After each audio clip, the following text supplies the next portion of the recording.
Let's turn to Pasemos al primer libro de Reyes. Primera de Reyes, capítulo 1. Vemos que este libro comienza con una poderosa nación unida de Israel, dirigida por un rey piadoso, David, un hombre conforme al corazón de Dios. Y el libro termina con el reino dividido, con un montón de reyes malvados gobernando, particularmente sobre Israel. Acab es el último que se menciona en este libro. Imagina algo que comienza con David y termina con Acab. Y así el pueblo se apartó de Dios. Verás, esto nos enseña una cosa que hemos estado viendo consistentemente en todos los otros libros. La condición del pueblo de Dios depende en gran medida de la espiritualidad o la falta de ella en sus líderes. Ves eso en todas partes. En Apocalipsis capítulo 2 y 3, si los ancianos eran espirituales, la iglesia era espiritual. Si los ancianos eran carnales, la iglesia era carnal. Y siempre que Israel tenía un líder piadoso, se movía de manera piadosa. Y cuando tenía un líder carnal, se movía de manera carnal. Un padre piadoso cría a sus hijos de manera piadosa. Y un padre carnal criará a sus hijos de manera carnal. Así que el liderazgo es muy importante. Es una de las cosas que vemos en todo el Antiguo Testamento. Y es bueno que nosotros lo aprendamos. Así que ves la gran necesidad de Dios. Dios necesita líderes. Una vez leímos que Jesús miró y vio a la multitud como ovejas sin pastor. Lo mismo es hoy, cuando mira sobre la India. Mira a la cristiandad en la India. La población cristiana de la India es casi tal vez 20 o 25 millones. Y Dios mira sobre la población cristiana de tantos millones de personas. ¿Y sabes cuál es la necesidad que Él observa? La falta de líderes piadosos. Y ese es el reto que se nos presenta a cada uno de nosotros. Satisfacer el corazón de Dios en esta generación. En cada generación Dios quiere líderes. No es suficiente depender de los líderes de otra generación. En tu generación Dios quiere líderes. David no podía gobernar sobre Israel para siempre. Él murió, alguien más tenía que hacerse cargo. ¿Y qué tipo de persona ocupará su lugar? Eso es lo grandioso. Dios levanta a un hombre piadoso, se hace viejo y muere. ¿Qué pasa con la siguiente generación? ¿Tendrá solo el conocimiento, sus doctrinas y los rituales del templo, pero no tendrán piedad ni conocimiento personal de Dios? Entonces el pueblo se descarriará. Ese es el desafío que debe venir a cada uno de sus corazones. Ser como David, ser como Débora. Bien, al ver el final de la vida de David, vemos una o dos cosas tristes. Cuando David estaba muriendo, leemos que Adonías, en Primera de Reyes, capítulo 1, verso 5, se ensalzaba diciendo: yo seré el próximo rey. Él era uno de los hijos de David. Él no era como su padre. Su padre esperó a que Dios lo hiciera rey. Este hombre dijo: yo me haré rey. ¿Y por qué él fue ese tipo de persona?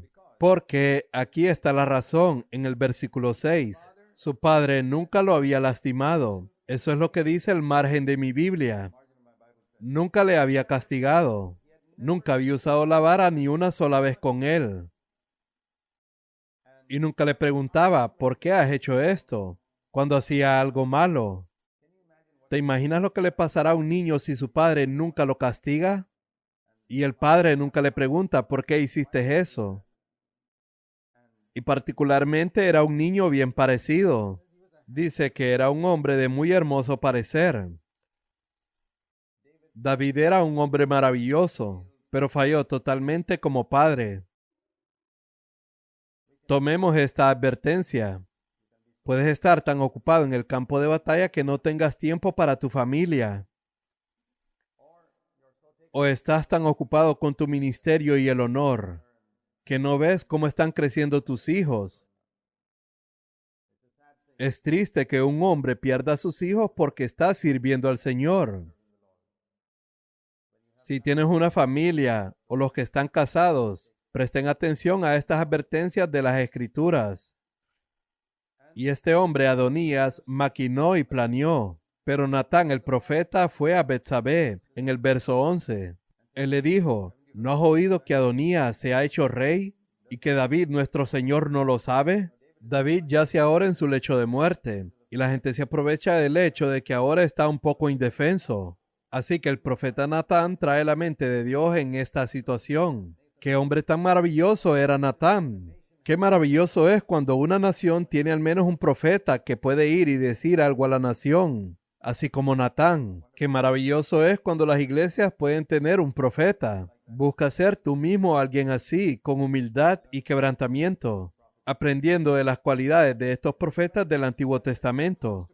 Y se dirigió a Betsabé y le dijo, ve ahora al rey David y dile, ¿no has jurado tú, oh rey, mi señor, a tu sierva diciendo, ciertamente tu hijo Salomón será rey? Y cuando estés hablando con el rey, entraré tras ti y confirmaré tus palabras. Así que Betsabé fue. Verso 22. Y he aquí que mientras ella estaba aún hablando con el rey, entró el profeta Natán.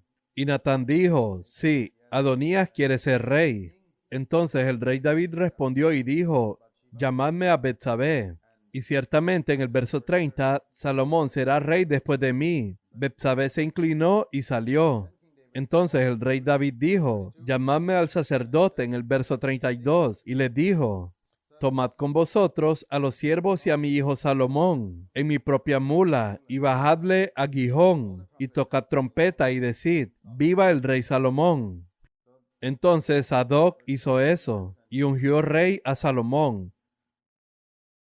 Hubo una lucha por sucesión. Ahora, cuando llegamos al capítulo 2, quiero que veas aquí a David dando órdenes a su hijo Salomón de ciertas cosas. Él le dice, ahora voy a morir. Sé pues fuerte y sé hombre. Ahora quiero mostrarte las últimas palabras de David, las cuales son un poco decepcionantes. La palabra de Dios es muy honesta cuando nos habla de los fracasos de sus más grandes siervos. Dice aquí, Salomón, quiero decirte algunas cosas. Y en lugar de pasar esos últimos momentos diciéndole a Salomón cómo ser un líder piadoso, cómo honrar a Dios, aprende de mis errores, no tengas demasiadas esposas y ten cuidado con las mujeres, porque ese es el tipo de instrucciones que él debería de haberle dado a su hijo, porque ahora él va a ser el rey. En lugar de eso, él solo da una pequeña instrucción y luego él dice, porque había algo en su corazón, en el verso 5. ¿Sabes lo que me hizo Joab? Lo que le hizo a Abner y lo que le hizo a Amasa. Él los mató. Haz pues conforme a tu sabiduría y no permitas que sus canas desciendan al Seol en paz. Mátalo. Él mismo no quiere matarlo. Es como contratar a otra persona para matar a alguien que quieres matar. Mas muestra bondad a los hijos de Barzillai en el verso 7, porque ellos me ayudaron. Sé amable con aquellos que fueron buenos conmigo. Pero luego hay otra persona, Simeí, en el verso 8. Él es el que me maldijo. ¿Recuerdas cuando Simeí lo maldijo? David dijo, Dios ha permitido que me maldiga, déjenme aceptarlo. Y cuando David regresó, Simeí le dijo, por favor, perdóname. Y David dijo, está bien, no te haré nada. Y él le dijo a Salomón, mira, le juré que no lo mataría, pero no dije que le diría a mi hijo que lo matara. Él está siendo legalista aquí. Yo dije que no te mataré y no te voy a matar. Pero le dijo a Salomón en el verso 9, no dejes que sus canas desciendan al Seol sin sangre, mátalo. ¿Cuáles fueron las siguientes palabras? Verso 10, David murió. Es triste, ¿verdad?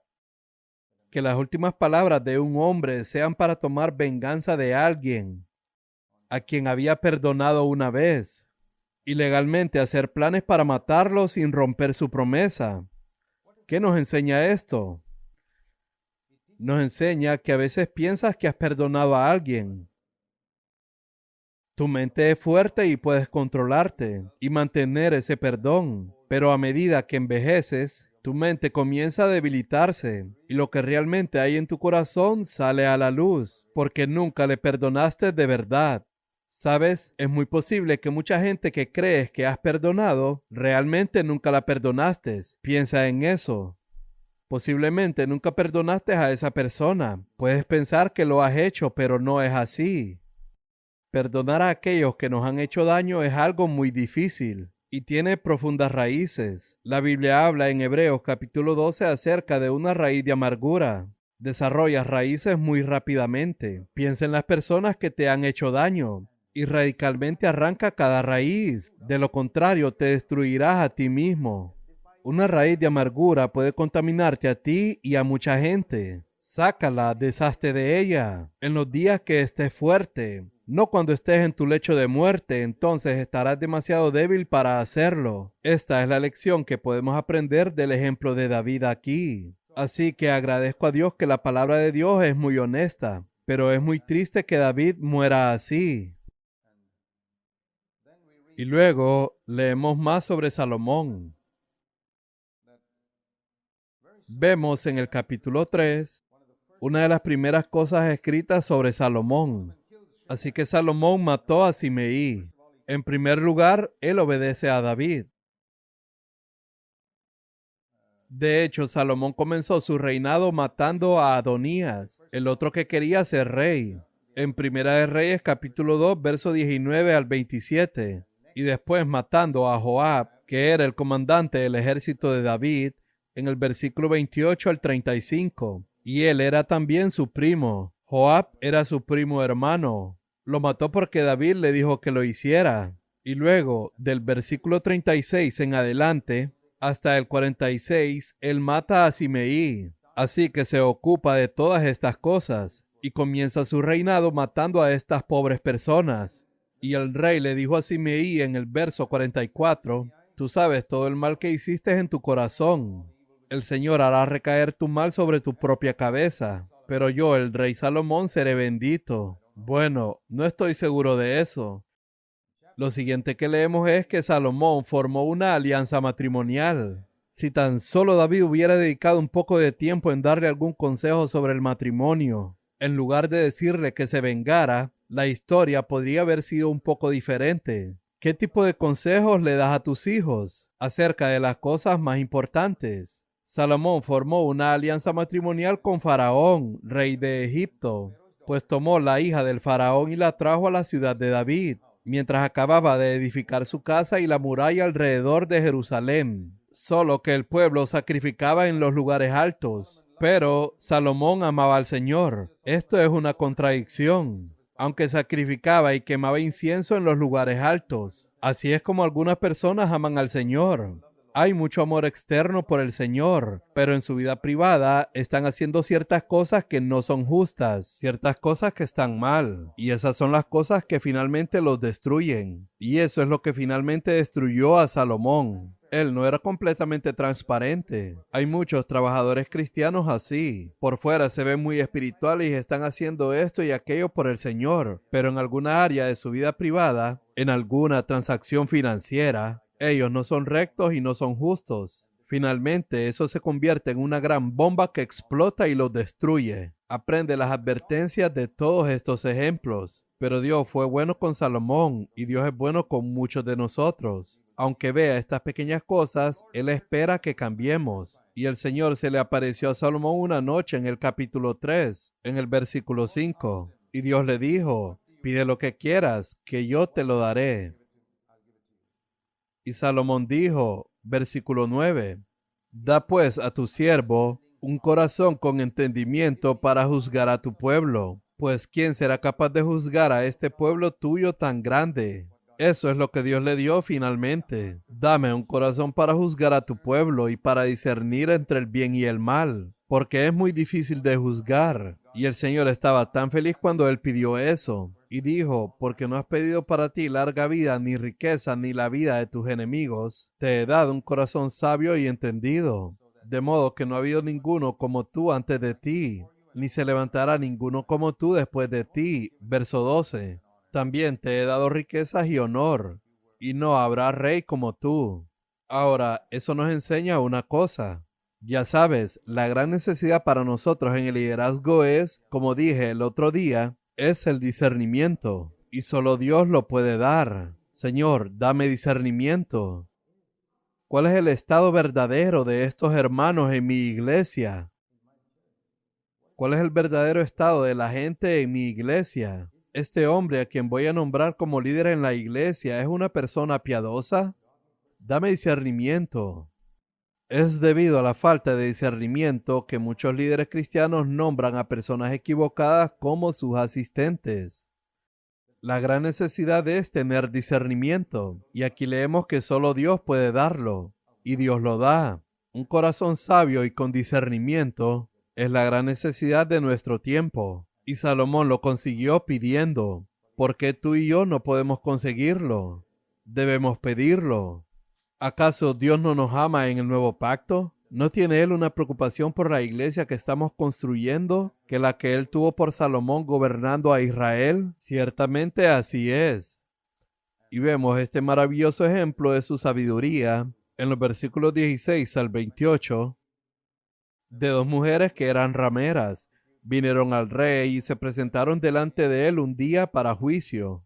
Una de las mujeres dijo, oh mi señor, yo y esta mujer vivimos en la misma casa, y yo di a luz estando con ella en la casa. Y sucedió que al tercer día después de dar yo a luz, esta mujer también dio a luz. Estábamos solamente nosotras dos, y el hijo de esta mujer murió durante la noche, porque ella se durmió sobre él. Entonces ella se levantó a medianoche, tomó mi hijo y lo puso en su regazo. Y cuando me levanté por la mañana descubrí que mi hijo estaba muerto. Entonces la otra mujer dijo, no, pues mi hijo es el que vive. Tu hijo está muerto. Estás diciendo una mentira. Ahora, ¿qué se debe hacer en una situación como esta?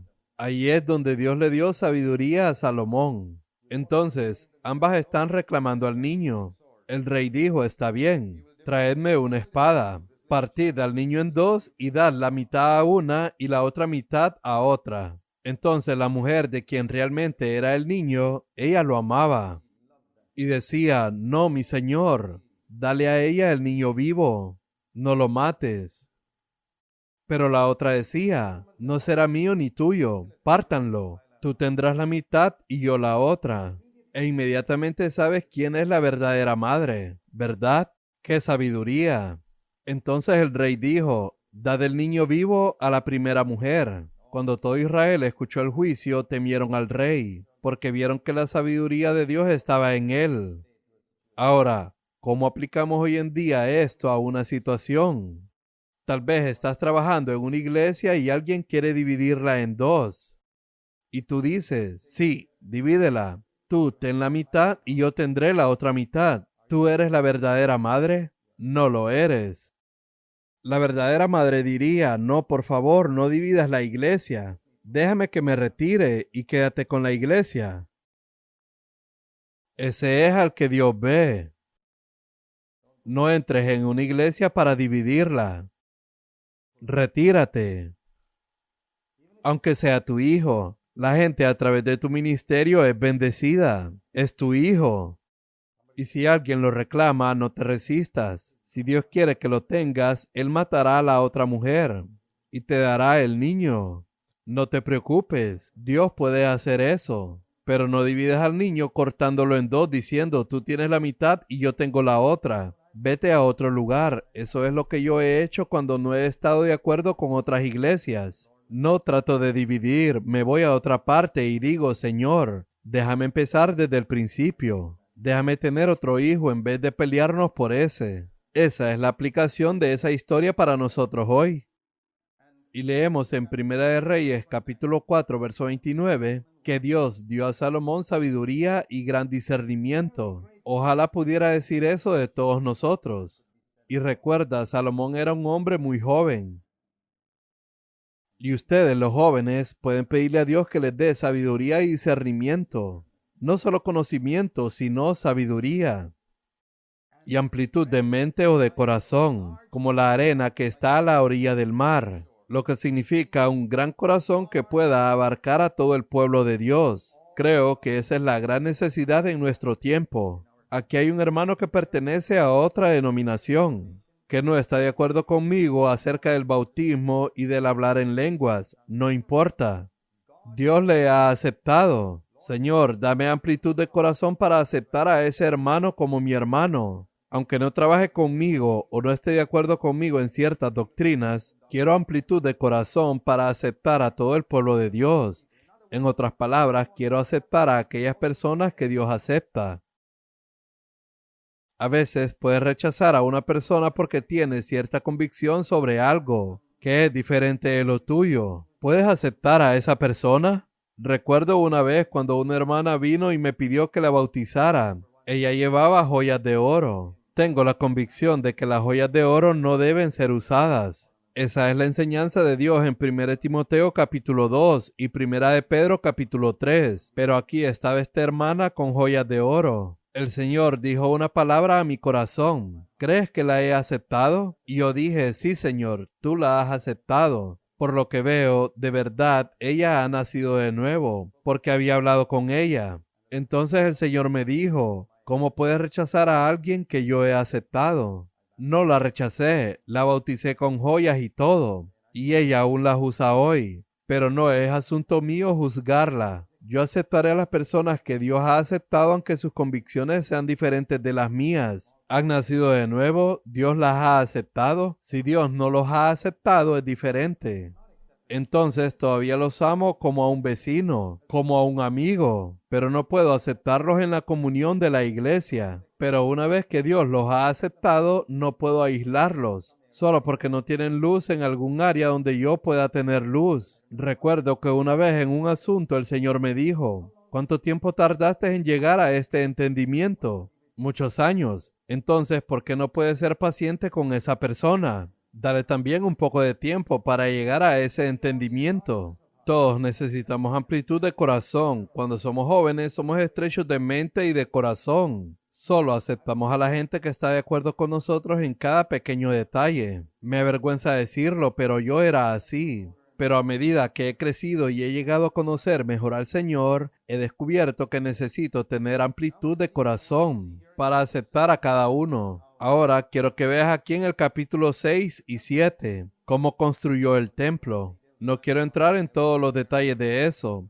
pero solo quiero señalar una cosa. En Primera de Reyes, capítulo 6, verso 38, en la última parte, dice que tardó 7 años en edificar el templo. En el capítulo 6, verso 38, la última frase. Y lo siguiente que dice es que tardó 13 años en construir su propia casa. Así que ya sabes en qué dirección va.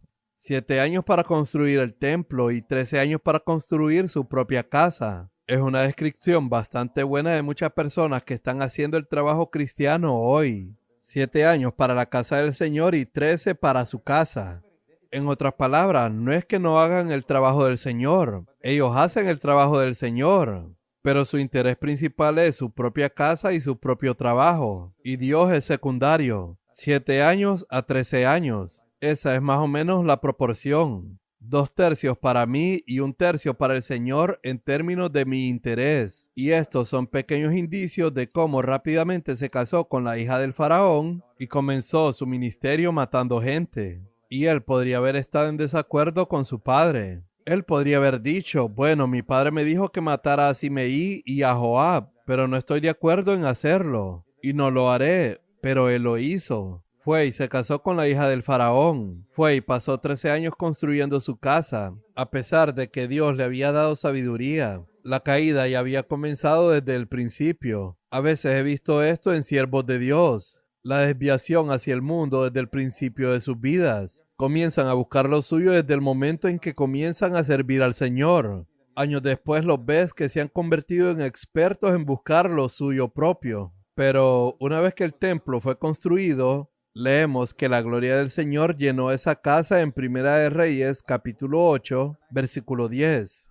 Fue como en los viejos tiempos del tabernáculo, cuando Moisés construyó el tabernáculo. Ahora, el templo que fue construido según el modelo que el tabernáculo, con el altar, el lavamanos, el lugar santo, el lugar santísimo, mucho más grande, mucho más grandioso, y la gloria del Señor lo llenó de nuevo. Y Salomón hizo una oración maravillosa allí en Primera de Reyes, capítulo 8, verso 22 en adelante. Sí, había muchas cosas buenas en Salomón, pero estaban mezcladas. ¿Sabes? Él en público era una persona muy espiritual y en privado tenía muchas esposas y así sucesivamente. Creo que en una parte dice que tenía 700 esposas y 300 concubinas. No sé cómo se las arreglaba con todas. Pero esas son las cosas que alejaron su corazón del Señor. Y finalmente terminó de construir su casa y su fama se extendió por todas partes. Y el Señor le habló otra vez. Lo leemos en Primera de Reyes, capítulo 9. Dice en el verso 2 que el Señor se le apareció por segunda vez y le dijo: he oído tu oración y he consagrado esta casa.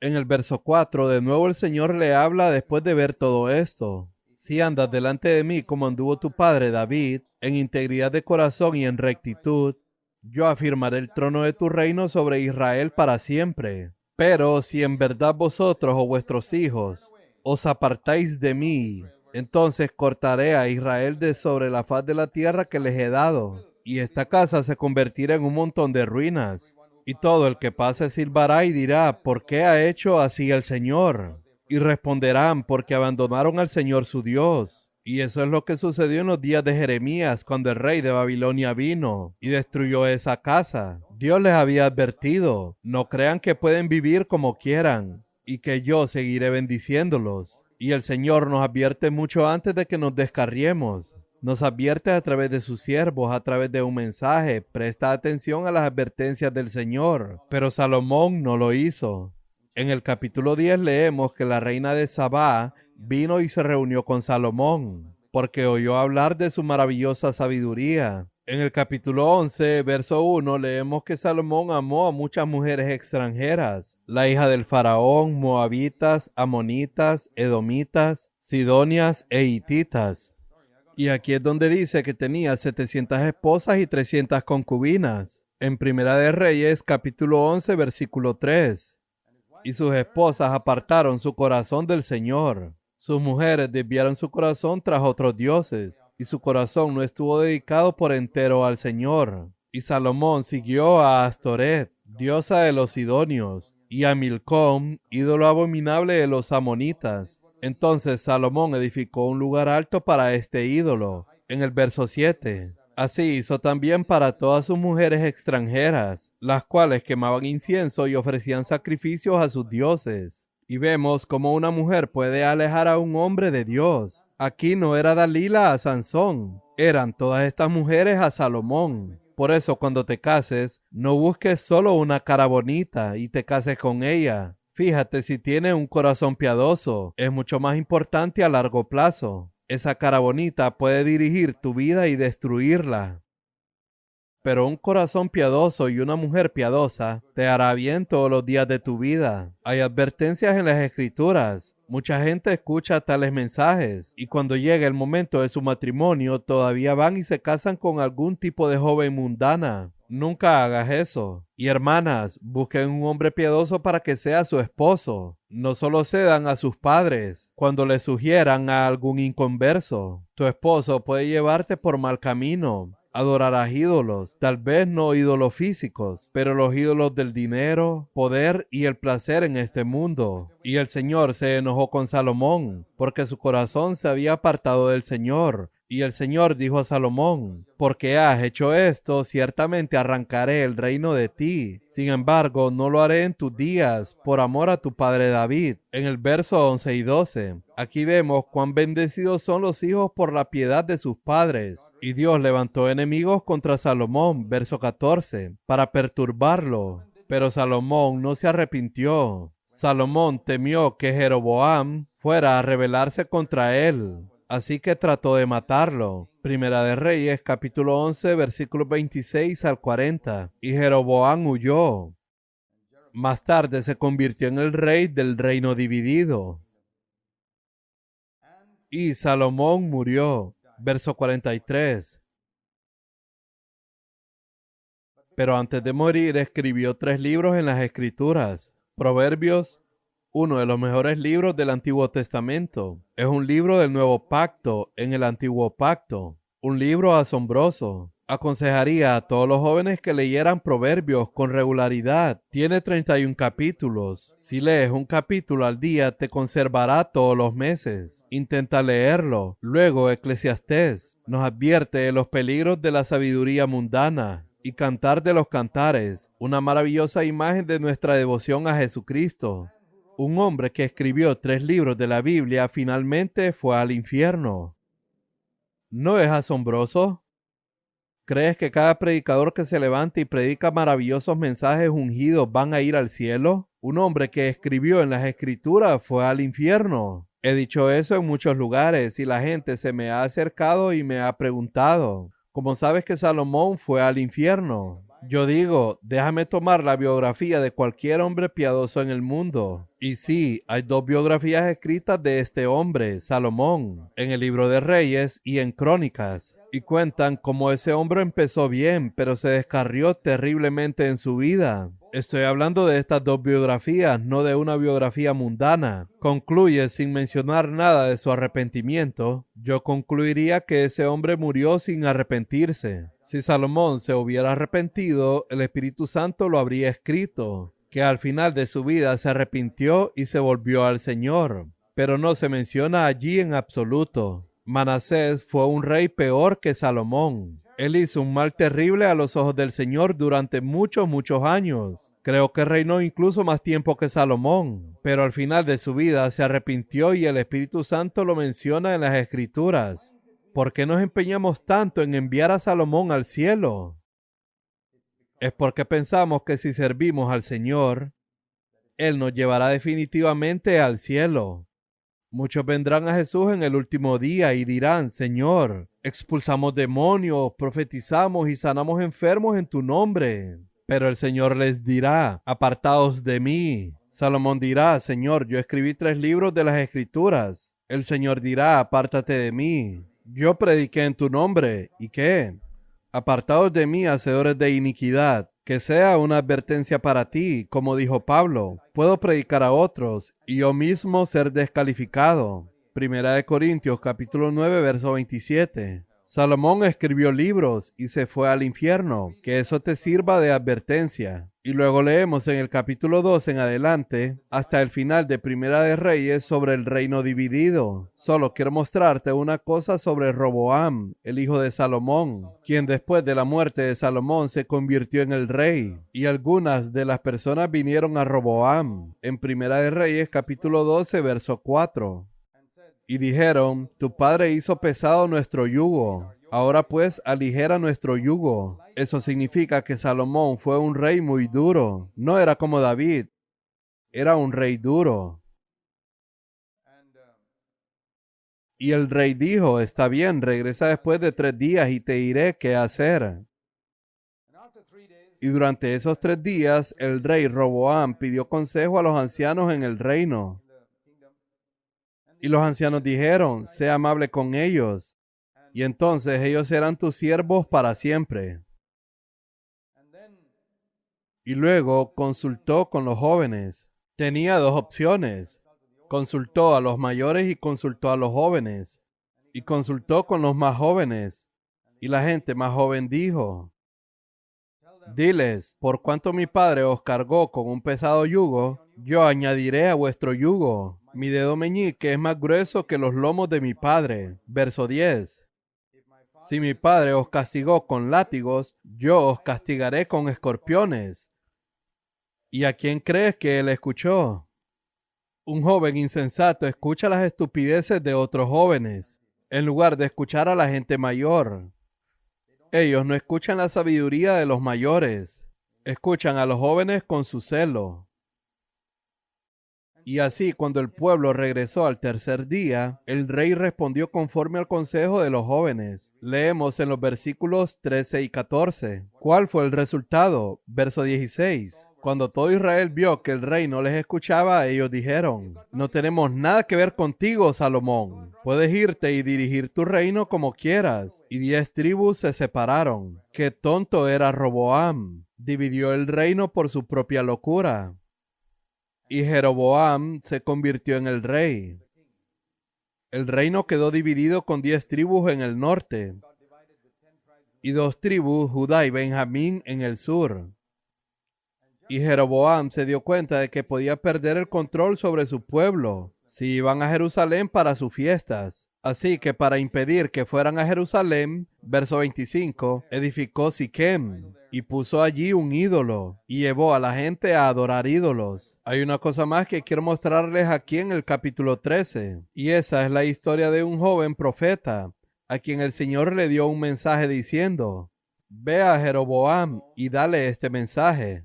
No quiero entrar en detalles, pero no comas ni bebas nada en el camino. Ve así y vuelve. Ahora, en la misma zona vivía un profeta mayor retirado, que estaba un poco molesto porque Dios había escogido a este joven para profetizar. Él estaba un poco celoso. A veces los profetas mayores están celosos de los profetas más jóvenes y pueden tratar de destruir a los profetas más jóvenes. Esta es una advertencia para los profetas más jóvenes. Y el profeta más anciano fue a este profeta más joven y le dijo: ven conmigo. Pero antes de eso el rey le dijo: ven conmigo, te daré comida. Pero el hombre de Dios dijo al rey: no puedo ir porque el Señor me dijo: no comerás pan ni beberás agua. Pero vino este anciano profeta y le dijo: ven conmigo y come pan. Él dijo: no puedo ir contigo porque me vino un mandato por palabra del Señor. Pero el otro le dijo una mentira: yo también soy profeta como tú. Y el Señor me dijo: ten cuidado con esos profetas que dicen así dice el Señor, porque pueden descarriarte. Toma esta advertencia. No creas lo que te dicen, porque tienes al Espíritu Santo que puede decírtelo.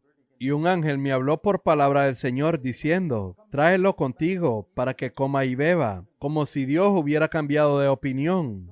Y así este joven, como un tonto, en vez de escuchar al Señor, escuchó al viejo profeta y fue a comer con él. Y el resultado de esa historia es que ese joven profeta fue asesinado. Por favor, aprende la lección. No todo el que viene y dice así dice el Señor en una reunión o en una sala de consulta privada está necesariamente hablando de parte del Señor. Incluso si fue profeta por un tiempo, él ha perdido el contacto con Dios ahora. Esa es una advertencia. Ahora, no tenemos tiempo para ir en todos los detalles de las otras pequeñas historias que están aquí en el libro de Reyes. Sigamos adelante al capítulo 17, donde leemos sobre Elías. Él era un gran profeta allí. Y hay una serie de cosas que podemos aprender de la vida de Elías, que pueden ser de motivación para nosotros. Entonces, Elías Tisbita, que era de los moradores de Galaad, él se presenta ante este malvado rey Acab, del reino del norte de Israel, y dice: vive el Señor, Dios de Israel, delante de quien estoy. Eso es lo primero que quiero que mires. Estos verdaderos profetas no temían a los reyes por una razón. Ellos permanecieron ante el Señor. Ellos decían: vive el Señor ante quien estoy. No me importa si eres rey. No eres más que una mota de polvo ante Dios. Yo vivo ante Dios. ¿Sabes la gran necesidad en la India? Te lo digo con todo mi corazón. Esta ha sido mi carga durante años.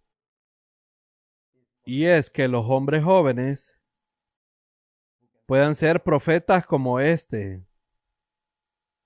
No solo los que tienen un montón de conocimiento de la Biblia, el cual es muy bueno. Tu estudio de la Biblia es muy importante, pero más que eso, además de eso, debes vivir ante el rostro de Dios.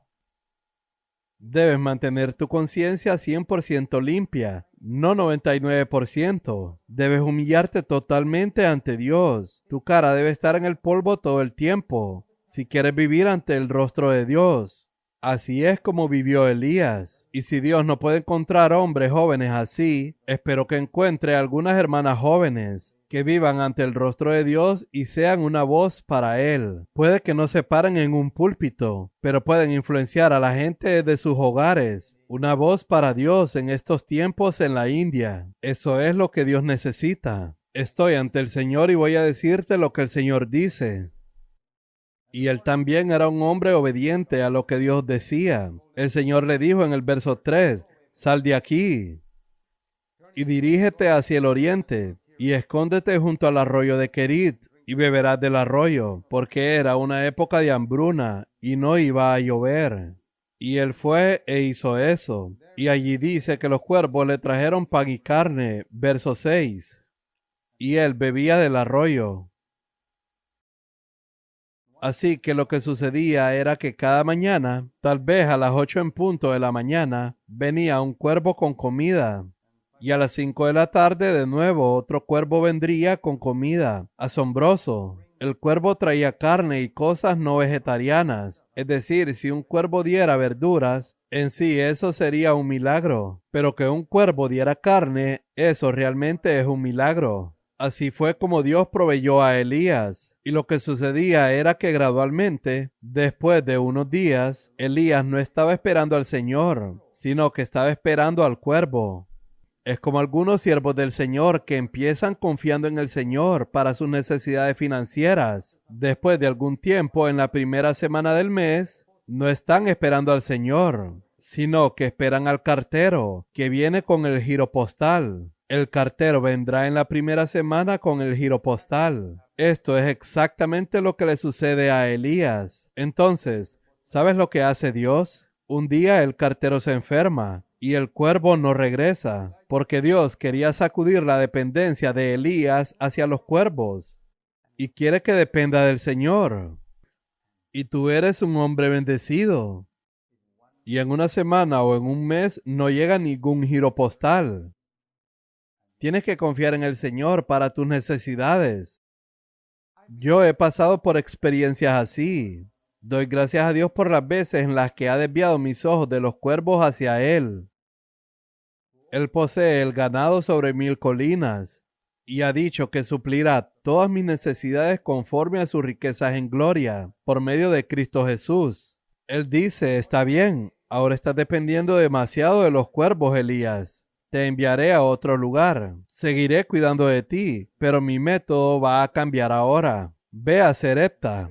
Y Serepta está fuera de Israel. Y él pensó que tal vez en Serepta había algún hombre rico de negocios que sería amable con él y lo apoyaría. Pero cuando llegó a Serepta, lo que encontró no fue a un hombre rico de negocios, sino a una pobre viuda que estaba a punto de tener su última comida antes de morir. Y el Señor le dijo a Elías, ella te mantendrá. Son asombrosos los caminos de Dios. Dios hace cosas así porque es un Dios celoso. Él quiere que confiemos en Él, no en el hombre rico de negocios, ni en el cartero, ni en los cuervos. Él usará a una persona débil que menos esperas que pueda ayudarte. Y en esa casa ella dijo, bueno, estamos a punto de tomar nuestra última comida y morir. En el verso 13, Elías le dijo, no temas.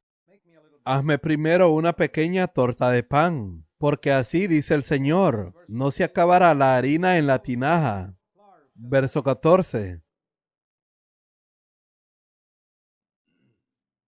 Ni se agotará el aceite en la vasija, hasta el día en que el Señor mande lluvia sobre la faz de la tierra. Y fue exactamente así. La tinaja de harina no se había agotado, y la vasija de aceite no se vació. Vale la pena honrar a los siervos de Dios. Aquella viuda lo reconoció aquel día. Estoy hablando de un verdadero siervo de Dios, porque hay multitudes de falsos profetas. Pero si honras a un verdadero profeta de Dios, nunca saldrás perdiendo. Puedes estar seguro de eso. En primer lugar, la mayoría del pueblo de Dios no saben distinguir entre los verdaderos profetas y los falsos profetas. Y cuando se encuentran con un verdadero, no saben cómo honrarlo. ¿Quién es el perdedor? Ellos mismos. Elías habría sobrevivido en cualquier parte, pero porque ella aprendió a honrar a Elías, ella y su hijo también sobrevivieron. Así son los caminos de Dios. En el capítulo 18 leemos sobre un hombre llamado Abdías. Aquí dice que Abdías era un hombre que temía en gran manera al Señor, pero era el mayordomo de la casa de Acab. No entiendo cómo se puede temer al Señor grandemente y vivir como mayordomo en el palacio de Acab. Hay mucha gente así. No quieren pagar el precio, como José de Arimatea. Él no quería abandonar el Sanedrín judío y convertirse en un discípulo de Jesús. Él quería seguir a Jesús en secreto como Nicodemo y también sentarse y tener honor en el Sanedrín. Está bien, José fue de ayuda cuando se tenía que bajar el cuerpo de Jesús de la cruz. Y Abdías también sirvió de ayuda, pero estos no son de corazones sinceros. Él se ocupó de algunos de los profetas. Y este capítulo habla del desafío que Elías lanzó a Israel. Él dijo, envía a reunir conmigo a todo Israel en el monte Carmelo. Y Elías le dijo eso a Acab en el verso 19. Y Acab envió un mensaje en el verso 20. Y llamó a todos los hijos de Israel al monte Carmelo. Y en el monte Carmelo ya conoces la historia. Elías juntó 12 piedras. Los profetas de Baal eran 450. Antes de eso, en el verso 23 les dijo, bien, hay 2 bueyes. Que ellos elijan uno y yo elijo el otro. Haced un altar, pero no le pongan fuego debajo. Entonces invocad el nombre de vuestro Dios, y yo invocaré el nombre del Señor. Y el Dios que responda con fuego, ese es Dios. Y todo el pueblo respondió y dijo, la idea es buena, hagámoslo. Y entonces leemos que los profetas de Baal empezaron a saltar, a gritar y a chillar. Y no pasó nada. Muchas personas que saltan, gritan y chillan no son necesariamente espirituales. Espero que lo sepas. Y Elías se burla de ellos. Verso 27. Elías se burlaba de ellos. Él sabía que esto era un ídolo. ¿A qué le gritaban? Griten con voz fuerte. Tal vez está dormido. O ha ido al baño o tienen que despertarle. Eso es lo que les dijo. Se burló de ellos y dice, ¿qué es esto?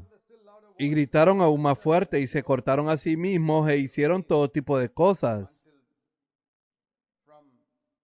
Y dice que deliraron hasta cerca de las 6 de la tarde, pero no pasó nada. ¿Por cuántas horas oraron? ¿Sabes? A veces pienso esto cuando estoy en muchas reuniones cristianas. Gente que no tiene buena conciencia gritando aleluya.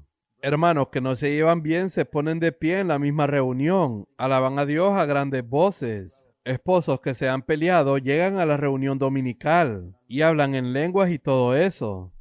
Mucho ruido, pero no pasa nada. Puedes gritar durante 6 horas o incluso tener una reunión de oración toda la noche. No pasará nada, porque Dios busca una buena conciencia. Siempre le digo a la gente, asegúrate de que Dios ha tomado el teléfono antes de seguir hablando. Si tienes pecado en el corazón, Dios no te escuchará. Entonces Elías vino y tomó 12 piedras. Ahora recuerda, Israel estaba dividido en 10 y 2, pero Elías tomó 12 piedras. Él creía en la unidad del cuerpo. En el verso 31, Elías tomó 12 piedras conforme al número de las tribus de Israel. Pero a Elías no podría importarle menos eso. Solo para probarte que no hay fuego secreto debajo, vierte agua sobre él. 4 cántaros. Hazlo una segunda vez, hazlo una tercera vez. 12 cántaros de agua. Y luego oró. No tuvo que orar mucho tiempo, menos de 1 minuto. Respóndeme, oh Señor, para que este pueblo sepa que yo soy tu siervo y que has hecho volver sus corazones. Entonces cayó el fuego. Ese es un verdadero siervo de Dios. Y entonces Elías le dijo a Acab, ahora va a haber lluvia. No hubo lluvia durante todos esos años. Y él le dijo, ve. Y Elías subió a la cumbre del monte Carmelo y comenzó a orar.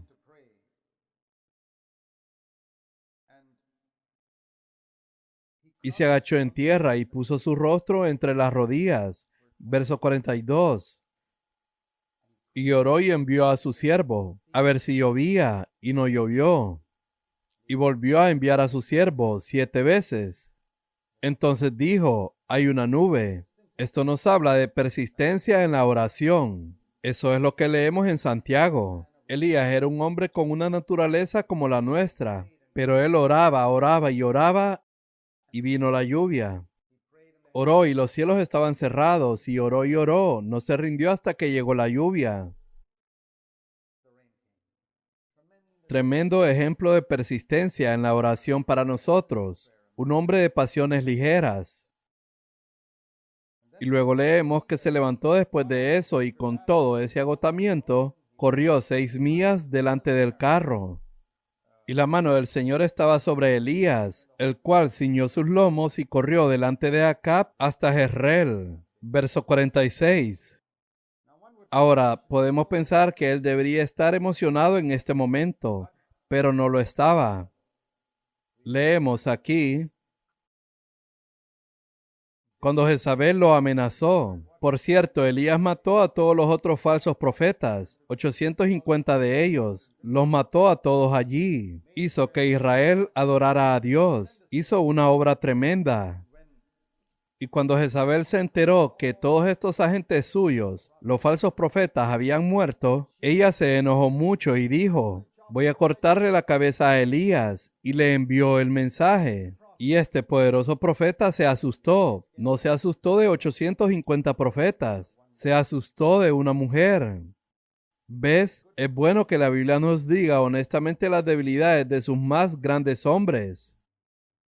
Alabo a Dios por eso. Dios no escogió superhombres, sino a hombres ordinarios. Él estaba agotado. Había pasado hambre durante 3 años y medio. Estaba exhausto allí en el Monte Carmelo. Y a veces eso puede suceder. Podemos desanimarnos. Y él corrió otra vez muy cansado. Se acostó debajo de un enebro. Y un ángel vino del cielo. El ángel no le dio una exhortación a Elías, sino algo de comida. A veces lo que un siervo de Dios necesita es comida y dormir. Y él volvió a dormir y se despertó por segunda vez. Otra vez, el ángel no le dio una exhortación. Le dio comida en el verso 7. Dios es muy realista y práctico en la forma en que trata con nosotros. A veces nos volvemos súper espirituales y pensamos que lo que la gente necesita es una exhortación. Tal vez lo que necesitan es un poco de ánimo, un poco de comida, un pequeño regalo. Y eso puede animarles más que cualquier cantidad de sermones. Necesitamos sabiduría. Y se presenta ante Dios y le dice, he tenido mucho celo por el Señor y ahora he quedado yo solo. Le preocupaba que no se glorificara el nombre de Dios. Y el Señor dice, ¿no te has dado cuenta de que ya he preparado a alguien para que sea el próximo profeta después de ti? Y ese es Eliseo. En tu camino ungirás por profeta en tu lugar a Eliseo. En el verso 16. Pero dejaré 7,000 en Israel, todas las rodillas que no se han doblado ante Baal. En el verso 18. Pero había una diferencia entre esos 7,000 y Elías. Esos 7,000 eran personas que no se inclinaron ante Baal, eso es correcto, pero no pudieron hacer descender fuego del cielo. Solo fue un hombre el que trajo fuego del cielo. Esto para mí ilustra 2 tipos de creyentes. 7,000 personas que no se inclinan ante ídolos, no fuman, no beben, no hacen cosas malas, pero no pueden hacer descender fuego del cielo. Un profeta vale más que estos 7,000 creyentes. Por favor, recuerden eso. Dios quiere profetas en nuestra tierra. Y luego leemos acerca de la viña de Nabot en el capítulo 21. Acab codiciaba la viña de Nabot y Nabot se negó. Y Jezabel, la mujer malvada, trama matar a Nabot y quedarse con la viña. Y de nuevo el profeta Elías va a Acab y le dice, tú eres el hombre, Dios te va a juzgar por matar a Nabot. Él era un profeta valiente. Le dijo a Acab, los perros lamerán tu sangre. Y Acab se asusta y se rasga las vestiduras en el verso 27. Y Dios le dice a Elías, ¿ves cómo Acab se ha humillado delante de mí? Verso 29. Bien, no traeré el mal en sus días. ¿Ves? Incluso un hombre como Acab, cuando se humilló, Dios tomó nota de ello. Esto nos enseña una cosa. Dios valora mucho la humildad. El último capítulo, Primera de Reyes, capítulo 22, trata de la insensatez de Josafat al unirse a Acab en una batalla y casi pierde la vida. Aunque un profeta llamado Micaías fue llamado y predijo la derrota del ejército de Israel, lo encerraron en una prisión y Acab fue asesinado. Y tal como dijo, los perros lamieron su sangre. Así que vemos que el libro de Reyes comienza con David gobernando un Israel unido y termina con un reino dividido, Acab y un condescendiente Josafat, que ya no escuchaban a los profetas. Esa ha sido la historia en muchas iglesias, pero si Dios puede encontrar profetas, esa tendencia puede ser cambiada. Oremos.